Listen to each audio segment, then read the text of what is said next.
Goeie. Wat ben je dan? Wat ik kan doen? Ik zat bij de buren aan het stukje de oren. Dus ja, ze hebben me vregen en her en der doe ik even wat oors. In de bouw, ja, we komen meestal tekort. Het is nergens meer goed personeel te vinden. En ze, ja, de jongelui die denken alleen maar, het komt wel onwaaien. Maar dat is het niet meer zo. Dus er moet werken worden. Zadruk. Ik woon tot volgend hier maaien en dan zitten we gewoon helemaal vol.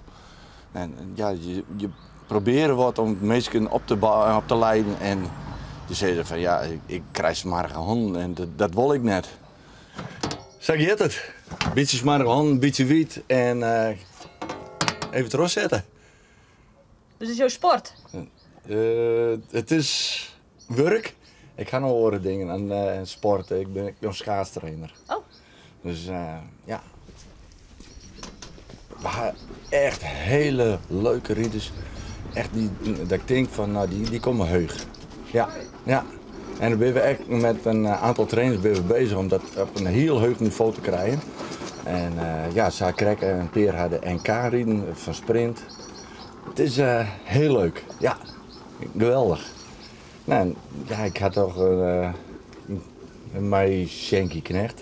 Had ik nog hier een Peer hier hoorn en nou, noem maar op, er zitten een aantal bij. Ja, ik kan nog een paar hoorn. Dus daar zit het talent wel? Ja. Dus ik jij een goede coach, maar ik kan misschien dan ook wel wat stukken doors opleren. Dat had ik wel slagje nog, toch? Ja, graag.